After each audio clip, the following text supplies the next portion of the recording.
kali ini pada sesi yang kedua ini kita akan bahas satu berita yang cukup penting juga ini ya, di situs suaraislam.com itu ada berita tanggal berapa ini? 3 Mei ya, bahkan 3 Mei harusnya sekarang ya, mungkin beritanya besok nih.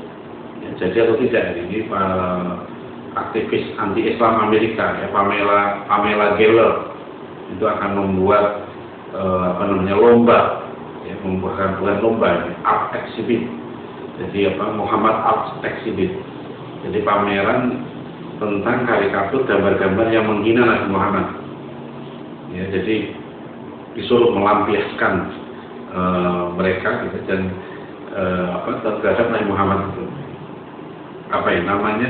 Penyelenggara acaranya adalah AFDI, American Freedom Defense Initiative. Ya.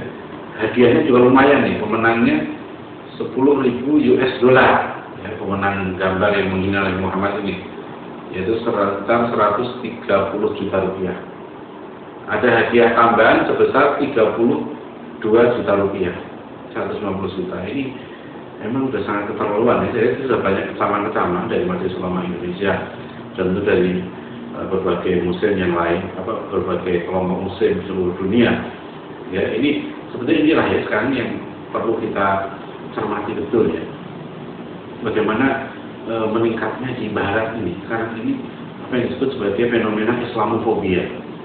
Ya, di Amerika sudah terang-terangan. Sebelumnya kita tahu ada pastor waktu itu yang mengajak untuk membakar Al-Quran.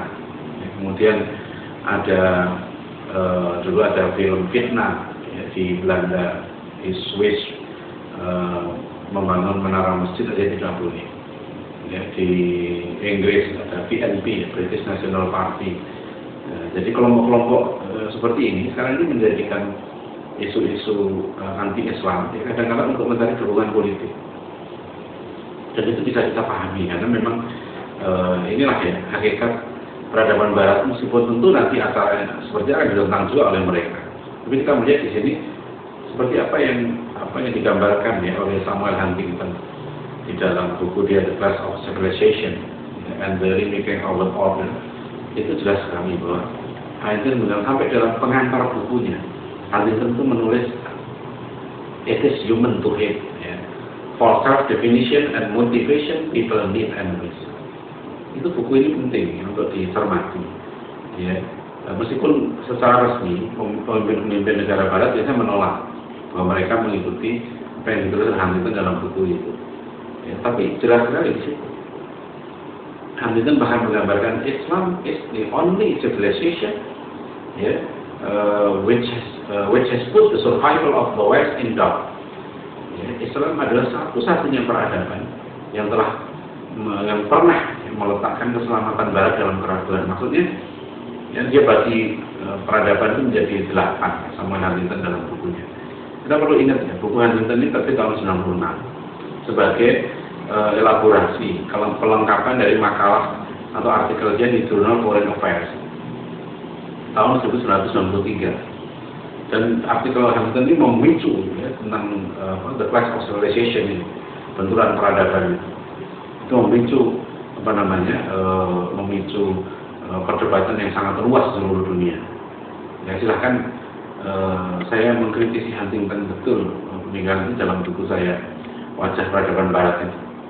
Ya, apalagi setelah terbit buku dia tahun 2004, Bu Awi, itu lebih jelas lagi bagaimana kemudian memang ya namanya framing Islam as a new enemy ya, memframe Islam ya, memotret Islam, menggambarkan Islam sebagai, ada satu buku berjudulnya Painting Islam ya, as a new enemy, menggambarkan Islam melukis sebagai musuh baru. Dan memang kita sudah mengalami itu dalam tahun 2004 itu. Sekarang pencarian musuh sudah selesai. Ya, pertarungan antara Barat liberal ya, dengan komunis, dengan militan komunis itu sudah berakhir. Istilahnya has been transferred, ya, telah ditransfer menjadi perang antara Amerika dengan militan Islam. Ya, jadi ini yang sekarang kalau kita lihat ini seperti mancing gitu kan. Nanti mereka ada yang nggak Apa sih bagi umat Islam ya, yang sangat mereka cintai dalam hidupnya itu adalah Allah dan Rasulnya. Dan kalau Nabi sudah dihina ya, dan umat Islam itu diam ya, kemudian tidak marah, itu perlu dipertanyakan ya, bagaimana orang tua kita dihina aja marah ya, diri kita dihina marah. Kadang-kadang ada orang yang marah karena dihina kesukuannya ya, emosi. Kita lihat beberapa sukuan marah. Ada orang yang marah karena tokohnya dihina. Ada orang yang marah karena dirinya dihina. Ada orang yang marah karena orang tuanya dihina. Ada orang yang marah karena ketua partainya dihina, ketua organisasinya dihina. Tapi sekarang orang Islam ya, itu akan marah kalau nabinya dihina. Karena nabi adalah Nabi Muhammad SAW adalah sosok yang sangat dicintai oleh umat Islam.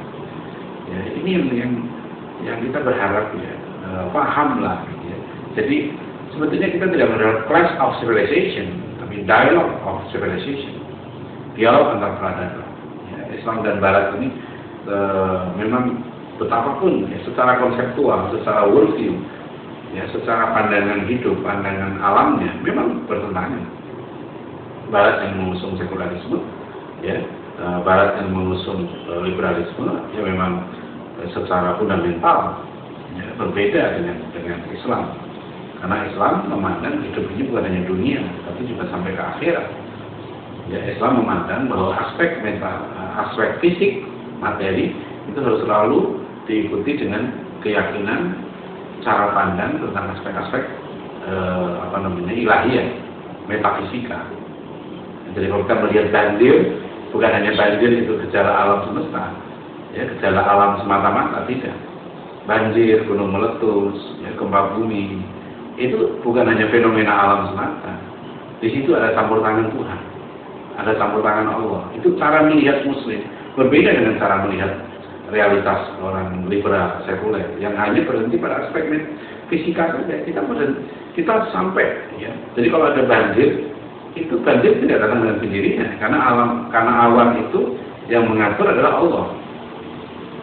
Makanya kalau kita mau menanggulangi bencana, kita bukan hanya menanggulangi secara rasional dan empiris, tapi kita menanggulangi secara rasional, empiris, dan menggunakan paradigma wahyu juga, sumber-sumber wahyu. Ya, misalnya kalau kita himbau di sekarang gempa bumi, banjir dan seterusnya, musibah ini, kita tahu musibah itu dari Allah. Makanya orang mukmin sabar yang tertimpa musibah. Ya, berdoa pada Allah supaya diganti musibahnya yang lebih baik. Karena musibahnya tidak Allah, nah itu maknanya beda sekali. Ya, kita melihat dimensi masalah. Jadi meskipun dua peradaban besar ini, Islam dan Barat ini secara fundamental berbeda, tapi harus ada dialog. Dialog untuk menyelesaikan masalah-masalah yang berkembang sekarang ini. Ya, supaya mereka tidak terjadi clash dalam arti clash fisik. Ini sebetulnya yang penting. Tapi dengan sekarang berita-berita seperti ini ya, dan ada gambar di sini misalnya si Pamela itu gambarnya itu Stop Islamization Amerika, ya, Stop Islamization Amerika. Dia pegang satu majalah ini, Stop Islamization Amerika. Ya, kalau kita mengatakan Stop Secularization, boleh nggak di Indonesia? Stop sekularisasi Indonesia, ya, karena sekularisasi itu adalah pengalaman pandangan hidup Barat yang mereka trauma terhadap agama mereka, ya, kemudian mereka buang agama mereka singkirkan Tuhan dari kehidupan mereka, kemudian mereka semata-mata menyandarkan hidup mereka pada empirisme dan rasionalisme saja. Apakah itu yang mereka mau? Stop Islamization. Ya, dan ini kan tidak sesuai. Kalau mereka patungnya adalah liberty, gitu ya, patung mereka itu liberty, kebebasan, katanya freedom of expression, ya. Nah, kenapa orang Islam tidak boleh mengekspresikan? Jadi ini untuk Islamofobia, ya, ketakutan yang berlebihan. Tidak fair kan, tidak konsisten, paradoks. Ya, kenapa? Karena mereka menolak itu. Ya, jadi ini satu bentuk yang lucu, ya, yang saya yakin sih akan banyak yang mengkritisi. Tapi kalau orang bayangkan sudah berani terang-terangan ya, menghina Nabi Muhammad SAW, ya, menghina. Nah, ini kan umat Islam di Amerika diuji sabarannya.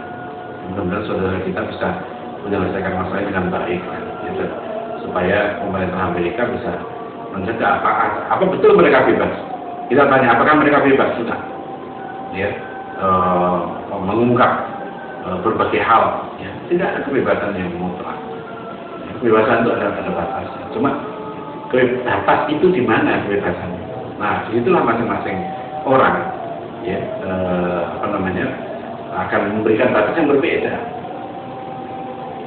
tergantung apa yang paling dihormati di situ. Kalau dalam satu peradaban itu yang paling dihormati adalah kebangsaan, maka batasnya adalah ketika orang itu tidak boleh melampaui batas-batas kebangsaan. Kalau yang dianggap nilai yang tertinggi adalah agama, maka dia akan memberikan batasan. Ya, agama yang menjadi batas kebebasan.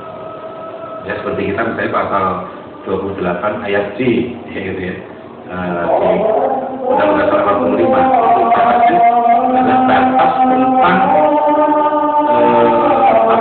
agama salah satunya, hukum agama dan batas agama.